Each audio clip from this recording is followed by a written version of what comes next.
Hello বন্ধুরা, কেমন আছো? আশা করছি সবাই ভালো আছো। আমিও ভালো আছি। তো বিকেলে চলে আসলাম একটু মাঠে ঘুরতে। এদিকে দেখো আমার ছেলে বসে আছে। বাবা, কি করছো? ও একটু লজ্জা পায় ক্যামেরার সামনে আসতে। তো দেখো বিকেলটা কত সুন্দর লাগছে। কার কার মাঠে আসতে ভালো লাগে এরকম। তাছাড়াও আমরা আজকে আসছি নৌকোয় করে ঘুরতে। ওর বাবা একটু জাল আনছে। তো কেমন লাগছে ভিউটা প্লিজ কমেন্ট করে জানিও। এটা আমাদের বাড়ির আশপাশেই।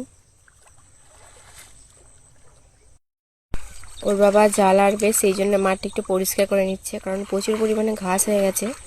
জাল আনলে মাছ অতটা পড়বে না, সেই জন্য হালকা করে একটু যেখান দিয়ে জালটা আনবে সেখানটা একটু পরিষ্কার করে নিচ্ছে, তারপরে জালটা আনবে। তো ভিডিওটা ভালো লাগলে প্লিজ লাইক, কমেন্ট, শেয়ার এবং সাবস্ক্রাইব করে দিও। দেখা হচ্ছে নেক্সট ভিডিওতে।